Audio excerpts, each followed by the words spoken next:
प्यारे बच्चों, गणित की ऑनलाइन क्लास में मैं भगवान साय शर्मा, वरिष्ठ अध्यापक, राजकीय उच्च माध्यमिक विद्यालय आभावास, आपका फिर से स्वागत करता हूं।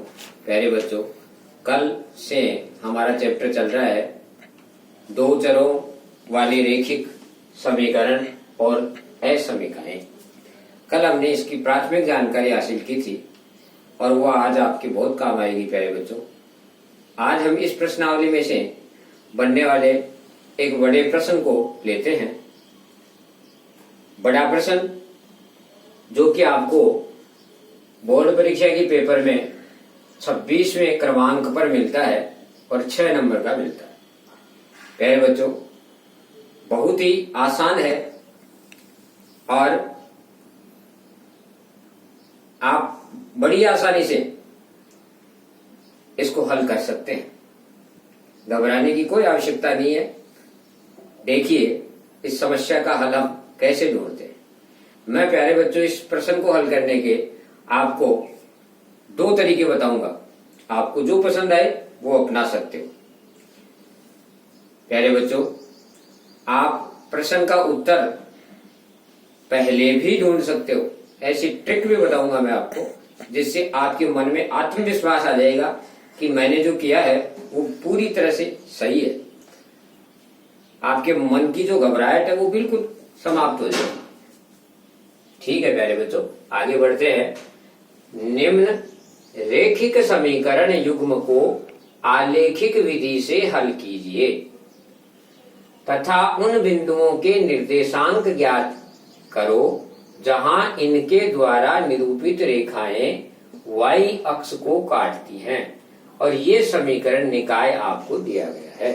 समीकरण युग्म आपको दिया गया है। समीकरण युग्म से मतलब है 2 समीकरण मिलते हैं अपने को और वो 2 चर वाले होते हैं। कल भी मैंने आपको समझा दिया था 2 चर कैसे, जैसे एक तो यहाँ अक्ष है, एक y है, हो गए 2 चर। तो ये 2 चर के 2 समीकरण है, इसलिए इनको अपन युग्म बोलते हैं। अब प्यारे बच्चों इनको हल करते हैं। पहला तरीका जो प्रचलित है, आपको किताबों में और अपने गुरुजी द्वारा अधिकांशतः वही बताया जाता है, इसलिए मैं पहले आपके सामने वही रखता हूं।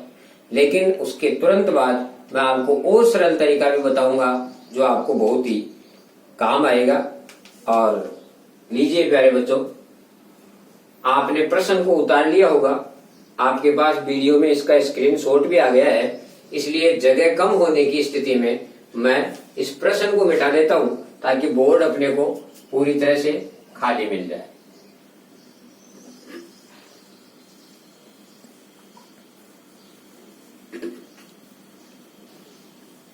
प्यारे बच्चों, हमें जो समीकरण युग्म दिया है उसका हमें आलेखीय निरूपण करना है। समीकरण युग्म क्या दिया है उसको ऊपर लिख लेते हैं। 3x प्लस 2y बराबर 12 और दूसरा समीकरण दिया है 5x माइनस 2y बराबर 4। ठीक है ना प्यारे बच्चों, अब इसका आलेखीय निरूपण करके और इसका हल निकालना है। आलेखीय निरूपण से मतलब है ग्राफ बनाना है। इन दोनों समीकरणों का इस ग्राफ में 2 सरल रेखाएं बनानी है और वो दोनों सरल रेखाएं एक दूसरे को कहाँ काटती हैं वो इसका हल होगा, उसे हमें ज्ञात करना है। प्यारे बच्चों, अब देखते हैं कि ये दोनों समीकरण जो है उनका हल अपन कैसे कर रहे हैं। देखो प्यारे बच्चों, जो पहला समीकरण जो है वो आपका है 3x प्लस 2y बराबर 12। तो इसमें इस समीकरण को किसी भी एक चर को एक तरफ रख लो और दूसरे चर को बराबर की दूसरी साइड में भेज दो। तो जैसे प्यारे बच्चों हम इसको इस प्रकार से करें कि 3x बराबर 12 और इसको इधर भेज दें माइनस का 2y। आ गया समझ में प्यारे बच्चों? आप चाहे तो इसको भेज सकते हो, आप चाहे तो इसको भेज सकते हो। किसी भी एक चर को आप दूसरी साइड में भेज दो, फिर इसका यहाँ जो गुणांक है उसका इसमें भाग दे दो। कुछ भी है भले आप तो उसका इसमें भाग दे दो। तो प्यारे बच्चों दूसरी स्टेप क्या हुई, इसकी स्टेप में यही लिख दूं। दूसरी स्टेप ऐसे होगी, अक्स बराबर 12 माइनस 2y और बट्टा ये जो 3 था वो कहाँ आ गया प्यारे बच्चों, नीचे आ गया। शाबाश, आ रही समझ में। अब प्यारे बच्चों इस y की जगह आप मान रखते जाओगे, 0, 1, 2, -1, -2 ऐसे आप रखते जाओगे कोई भी मान, और इस दूसरे चर का मान प्राप्त होता जाएगा। जैसे प्यारे बच्चों एक बार अपन सपोज करते हैं कि हम यहाँ इस अक्ष का मान हमें निकालना है, यहाँ हमें इस अक्ष का मान निकालना है, तो हम y का मान रखेंगे। तो y का मान मान लीजिए हम पहले 0 रख लेते हैं। तो इसके लिए एक छोटी तालिका अपन बना लेते हैं प्यारे बच्चों। जैसे मान लीजिए यहाँ मैंने अक्ष लिखा, यहाँ y लिखा। देखो प्यारे बच्चों इस प्रकार से हमने तालिका बना दी। हमें कम से कम 2 मान चाहिए, ज्यादा की कोई आवश्यकता नहीं है, कम से कम 2 मान चाहिए सरल रेखा खींचने के लिए। इसलिए हम यहाँ y की जगह 0 लिख दें। मान लीजिए क्या लिख दें प्यारे बच्चों, 0। इस y की जगह 0 लिख देंगे तो 2 को 0 से गुणा करने पर यह संख्या क्या हो जाएगी प्यारे बच्चों, 0। क्या हो जाएगी, 2 को आप 0 से गुणा करें। रफ काम यहाँ कर देता हूं, आपको समझ में आ जाएगा। यहां मैं ऐसे करूं कि 12 माइनस 2 गुणा 0।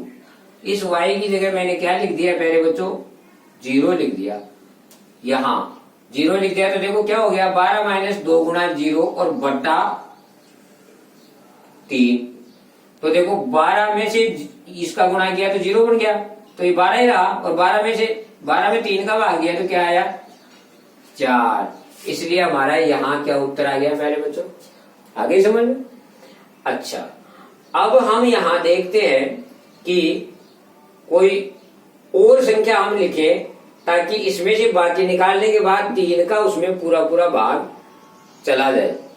तो हम देखो यहाँ यदि y की जगह 3 लिखें तो 3 दूनी 6 हो जाएंगे ना प्यारे बच्चों, और 6 इसमें से निकल जाएंगे ना, 12 में से 6, 12 में से 6 गए तो 6, 12 में से 6 गए तो 6, और उस 6 में फिर 3 का भाग दिया। फिर मैं आपको याद करके दिखा देता हूँ प्यारे बच्चों, y बराबर 3 रखें तो हमारा जो समीकरण है वो क्या हो जाएगा, 12 माइनस 2 गुणा 3 बटा 3। शाबाश। तो देखो 3 दूनी 6, 12 में से 6 गए तो 6 ही बचे ना, और उसमें 3 का भाग दिया तो क्या आया प्यारे बच्चों, 2। किसका मान आया, ये 2 अक्ष का मान।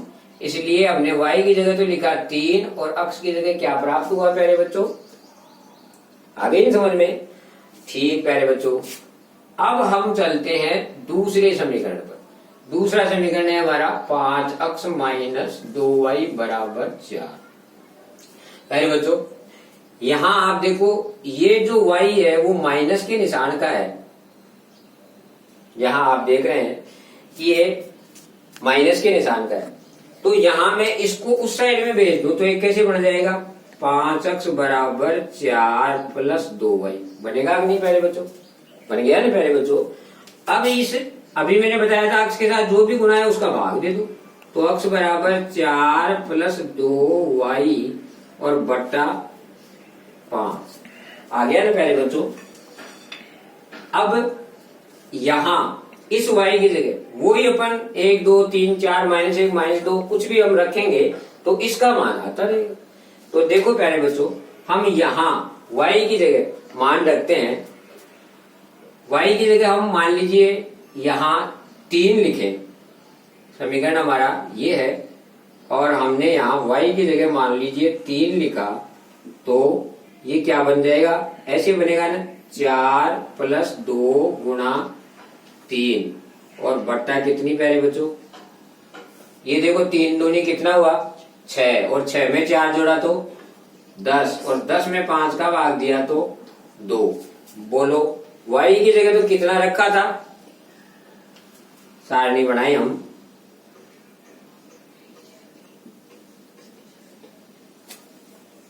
हमने y की जगह तो क्या रखा 3, और अक्ष की जगह क्या प्राप्त हुआ 2। पहले बच्चों उत्तर तो हमारे पास आ गया, देखो इसमें भी 2 3 है और इसमें भी 2 3 है। इसका मतलब हमारा काम सही हो गया। अब हमें एक मान और बनाना है। एक मान कुछ भी आप रख सकते हैं। मान लीजिए आपने यहाँ y की जगह -2 लिखा। क्या लिखा प्यारे बच्चों? हाँ, इसमें उसमें नहीं चल रहे हैं, इसमें चल रहे हैं। y की जगह -2 लिखा। -2 लिखा तो ये कैसे बन जाएगा? ऐसे बन जाएगा ना। रफ में देखें तो अक्स बराबर 4 + 2 गुणा -2 बटा 5। देखो प्यारे बच्चों, 2 को 2 से गुणा किया तो 4 हो गया। चिन्ह माइनस का है, इसलिए 4 में से वो 4 गया तो क्या आया? 0 आया नहीं प्यारे बच्चों। और उसमें 5 का फिर नीचे वाले का भाग दिया तो 0 आया नहीं प्यारे बच्चों। तो हमने क्या रखा मान? हमने y की जगह क्या रखा? -2। y की जगह क्या रखा? -2। और अक्स की जगह क्या प्राप्त हुआ प्यारे बच्चों? 0। क्या प्राप्त हुआ? 0।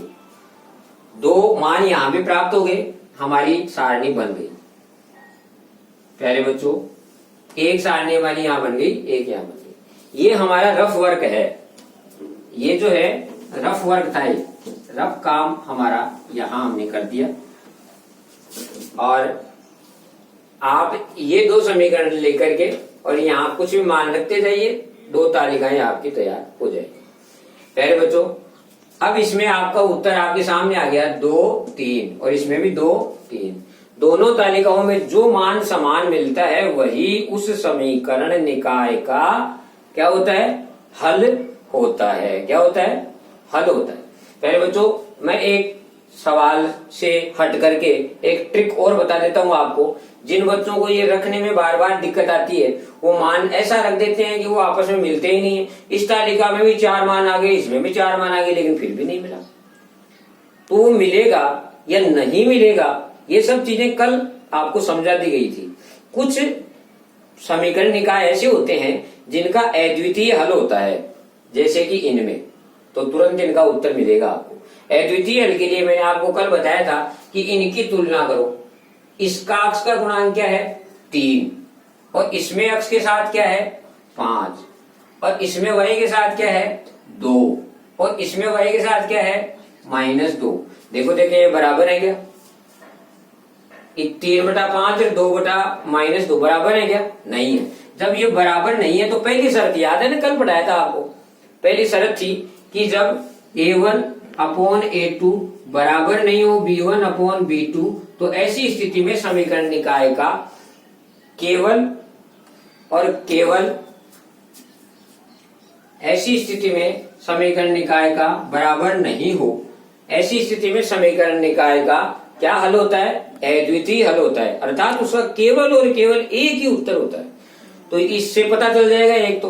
दूसरी बात, अब वो उत्तर क्या होता है ये भी आप निकाल सकते हो। कैसे? आपने कक्षा 9th में विलोपन और प्रतिस्थापन विधियां सीखी थी प्यारे बच्चों। आप यदि रफ कॉपी में इस सवाल को ऐसे कर लेंगे, 3x + 2y = 12 और दूसरा इसी के नीचे लिखो 5x - 2y = 4। आपको याद है विलोपन विधि, जिसमें यदि आपको किसी एक चर का गुणांक समान मिल जाए तो बहुत बढ़िया बात है, नहीं मिले तो कर लो गुणा करके, समान संख्या से गुणा करोगे तो हो जाएगा। लेकिन यहाँ तो इस y का गुणांक इसका गुणांक बिल्कुल समान है, इसलिए ऐसी स्थिति में दोनों को आप जोड़ दें। समीकरण 1 और 2 को जोड़ने पर ये तो कैंसिल हो गए। और यहाँ कितना आया प्यारे बच्चों? 8x और ये कितना आया प्यारे बच्चों? 16। तो देखो x बराबर 16/8 यानी कितना आया प्यारे बच्चों? 2 आया ना, x का मान 2। अब इस अक्ष के मान को किसी भी समीकरण में रख दो। जैसे मान लो मैं इस पहले वाले समीकरण में रखूं तो 3 × 2 + 2y = 12। यहाँ कितना हुआ? 6 और ये 6 उस साइड में जाएगा तो 2y बराबर हो गया 12 - 6 = 6। ध्यान से देखो प्यारे बच्चों, अक्ष का मान 2 आया था, उस 2 को मैंने यहाँ लिख दिया तो 3 दूनी 6 हुआ नहीं, और ये जो 6 है उसको उधर ले जाऊंगा तो 12 में से माइनस हो गया और 12 में से 6 माइनस हो गया तो 6 रह गया, 2y = 6 रह गया तो y = 6/2 यानी कितना आया प्यारे बच्चों? 3। ये देखो अक्ष का मान तो आ गया 2 और y का मान आ गया 3। निकल गया ना उत्तर? क्लियर हुआ ना? आपकी समझ में आई? यानी आप मन में ये विश्वास कर लोगे कि मेरा उत्तर बिल्कुल सही है। और ये चीज आप सवाल आते ही रफ कॉपी होती है ना पीछे पीछे की साइड में, वहां आप शॉर्ट में इसको, आपको खुद को ही तो समझना है, दूसरे को थोड़ा समझाना है, इसलिए छोटे रूप में आप उसको हल करके देख लो आराम से। दोनों तरीके आपको बता दिए हैं, तो आपको पता चल जाएगा कि उस समीकरण निकाय का हल कैसा होने वाला है, अद्वितीय आएगा या अनंत हल वाला है या उसके कोई हल नहीं है। 3 शर्तें जो कल बताई थी उनसे आप तो ये जांच कर सकते हो। और दूसरी बात, समीकरण का क्या हल होगा वो आपको यहाँ पता चल जाएगा। यदि अद्वितीय हल है तब तो ऐसा हो ही जाएगा, और यदि उसके अनंत हल है तो ये समीकरण हल होएगा ही नहीं, आपको ऐसे उत्तर प्राप्त होंगे नहीं। तो आप इसको इस प्रकार से शॉर्टकट में देख सकते हो। ये आपका रफ काम था, ये प्रश्न से अलग बताया मैंने आपको, एक ट्रिक के रूप में आप इसको ध्यान रखेंगे तो आपको इस सवाल में उलझने की आवश्यकता नहीं पड़ेगी, आप डायरेक्ट उत्तर पर पहुंच जाएंगे और फिर वही उत्तर आप इस तालिका में भी रख देंगे और इस तालिका में भी रख देंगे। फिर आपको मात्र एक ही तो और बनाना है, कुछ भी मान रख दीजिए, भाग जाने वाला, गुणा होने वाला, सरल होने वाला, वो इसी से दूसरा मान आ जाएगा। अब करते हैं प्यारे बच्चों इनका आलेखीय निरूपण। आइए समझ में प्यारे बच्चों, अब आलेखीय निरूपण की भी 2 विधियां हैं प्यारे बच्चों। मैं आपको पहली विधि वो बता रहा हूँ जो परंपरागत है, आपको आपकी गुरुजी कक्षा में बताते हैं या पाठ्य पुस्तकों में जो अपने दिया हुआ है उस प्रकार की विधि मैं आपको पहले बताता हूँ, क्योंकि वही आपकी सीखी हुई है। उसके बाद बताऊंगा आपको दूसरी विधि, अगर वो भी आपको उपयुक्त लगे तो वो भी आपके काम करेगी। तो देखो पहली विधि में अपन चलते हैं, ये ग्राफ का पेपर अपने को वहां परीक्षा में मिलता है। अब यहाँ देखो प्यारे बच्चों, इसमें हम इस ग्राफ के पेपर को 4 भागों में बांटते हुए एक तो ऊर्ध्वाधर अक्ष खींच लेते हैं और एक हमने खींच दी क्या, क्षैतिज अक्ष। तो ये तो हमने इसकी क्षैतिज अक्ष खींच दी बीच में से ऐसे। तो प्यारे बच्चों ये देखिए आपके सामने, हमने इसको एक तो ये इस प्रकार से क्षैतिज अक्ष खींच दी और इसको हमने यहाँ तो O लिख दिया और यहाँ प्यारे बच्चों हमने अक्ष लिख दिया, यहाँ अक्ष डैश लिख दिया। एक हमने यहाँ ऊर्ध्वाधर अक्ष खींच दी ग्राफ के बीच में इस प्रकार से सीधी ऊर्ध्वाधर खड़ी लाइन ऐसे खींच दी हमने।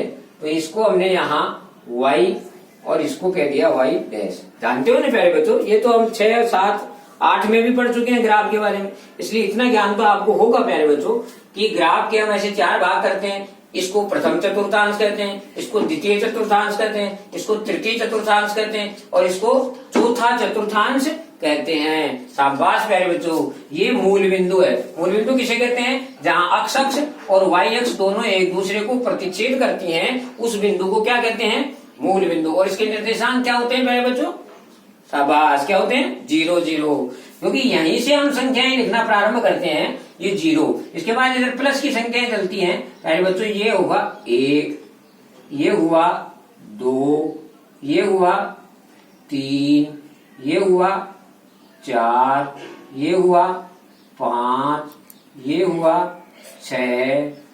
इस प्रकार से इधर प्लस की संख्याएं चलेंगी, प्लस वैल्यू, और इधर माइनस वैल्यू। प्यारे बच्चों जैसे मान लीजिए इधर मैं आपको वैल्यू लिखूं तो ये हुआ माइनस का 1, ये हुआ माइनस का 2, ये हुआ माइनस का 3, ये हुआ माइनस का 4, ये हुआ माइनस का 5। ऐसे इस प्रकार से संख्याएं होगी। इसी प्रकार प्यारे बच्चों इधर की संख्याएं मैं आपके सामने लिखूं तो ये हुआ प्लस का 1, ये हुआ प्लस का 2, ये प्लस का 3, प्लस का 4, प्लस का 5, प्लस का 6, प्लस का 7। ऐसे ही नीचे की संख्याएं यदि आपके सामने लिखूं प्यारे बच्चों तो देखो ये हुआ माइनस का 1, ये माइनस का 2, माइनस का 3, माइनस का 4, माइनस का 5, माइनस का 6। ऐसे अपन आया ना समझ में पहले बच्चों, आया समझ में, ये इस प्रकार से हुआ। अब अपन चलते हैं, इस ग्राफ का निरूपण करना है तो पहली संख्या है, पहला निर्देशांक है 4 और 0। 4 तो अक्ष पर चलना है, y पर 0 चलना है। तो अक्ष पर 4 चलेंगे तो यहाँ देखो ये 4 आ गया, ये बिंदु आ गया, और y पर हमें 0 चलना है। ऊपर नीचे 0, 0 का मतलब यही 0 है, अगर ऊपर जाएंगे तो 1 हो जाएगा, नीचे जाएंगे तो -1 हो जाएगा। इसलिए ये ही बिंदु हमें प्राप्त हो गया प्यारे बच्चों, यही बिंदु। इसे हम मान लीजिए ए बिंदु नाम दे देते हैं। तो ये जो ए बिंदु है उसके निर्देशांक हमारे पास कितने आ गए, 4 और 1। कितने आ गए प्यारे बच्चों, 4 और 0, 4 और 0। अब दूसरा बिंदु है 2 और 3। देखो 2 और 3 कहाँ है प्यारे बच्चों, 2 तो चलना है अक्ष पर, तो यहाँ ये तो आ गया 2, और y पे चलना है 3, तो इसके बाद में 1 2 3, तो ये बिंदु आ गया प्यारे बच्चों, आपका ये बिंदु आ गया। मान लो इसको अपन B नाम दे दें, तो ये B बिंदु, और इसके निर्देशांक हो गए, क्या हो गए प्यारे बच्चों, 2 और 3। वेरी गुड प्यारे बच्चों, हम अब इसको सरल रेखा बनाए, तो इन दोनों को हमने इस प्रकार से ये सरल रेखा बना दी। शाबाश। यहाँ भी आपको ध्यान रखना है प्यारे बच्चों, आप जो स्केल रखते हो ना, वो हिलना नहीं चाहिए। 3 बार चेक कर लो, आप उसी बिंदु पर इसको रख करके और लाइन को आप खींच रहे हैं, ऐसा आप ध्यान रखेंगे प्यारे बच्चों। आपको इस प्रकार से जो लाइन खींचोगे उसको बड़ी ध्यान से खींचनी है, कहीं वो आपका स्केल हिल न जाए। अब आगे बात करें प्यारे बच्चों दूसरे की। इसमें देखो 2 और 3, तो 2 और 3 तो अक्ष पर तो 2 चलना है, तो 1 और 2 चले, y पर 3 चलना है प्लस का, तो 1 2 3, यानी यही बिंदु आ गया। फिर दूसरा है 0 और -2। प्यारे बच्चों ये तो है 0 अक्ष का मान, तो और y का मान -2। -2 कहाँ होगा, y का मान नीचे की ओर है ना, -2 ये रहा। तो प्यारे बच्चों हमारे को ये बिंदु प्राप्त हो गया। कौन सा बिंदु, ये बिंदु प्राप्त हो गया। इस बिंदु को यदि मान लीजिए अपन C नाम दे दें, तो इसके निर्देशांक क्या हुए प्यारे बच्चों, अक्ष के तो 0 और y का -2। और अब हम इसको इससे मिलाते हैं। प्यारे बच्चों देखो कैसे मिलाना है, बहुत ध्यान से आपको देखना है कि इधर से भी गुजरे और इधर से भी गुजरे, दोनों में से होते हुए, और हमें इसको ऐसे गुजारना है प्यारे बच्चों। ठीक है ना प्यारे बच्चों, ये हमारा दूसरी सरल रेखा आ गई। जो पहली सरल रेखा थी वो किस समीकरण की थी, वो इस सरल रेखा पर हम लिख सकते हैं, किसकी थी, 3x + 2y = 12। 3x + 2y = 12। और जो ये दूसरी है वो किसकी है, 5x - 2y = 4। ये दोनों समीकरणों को हमने सरल रेखा द्वारा ग्राफ में निरूपित कर दिया। आ गया ना समझ में प्यारे बच्चों। अब इसका दोनों कहाँ कटे, 2 3 पर, तो इसका हल तो हो गया, x = 2 और y = 3, ये तो हो गया हल। अब प्यारो एक बात और पूछ रही है प्यारे बच्चों, इसने कहा था कि y अक्ष को ये दोनों समीकरण निकाय कहाँ काटते हैं, तो यहाँ काट रहे हैं, इसलिए एक उत्तर तो हो गया 0 - 2। और यहाँ देखो अक्ष का मान तो क्या है 0 और y का मान क्या है 6, तो दूसरा उत्तर ये आ गया। उसने पूछा था ना y अक्ष को कहाँ काटेंगे, y अक्ष को काटेंगे, उस प्रश्न का जवाब है ये। तो y अक्ष को यहाँ तो काट रहा है 0 और -2 पर, और यहाँ काट रहा है 0 और 6 पर, इन 2 बिंदुओं पर काटेगा।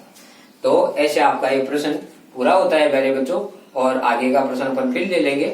तो धन्यवाद।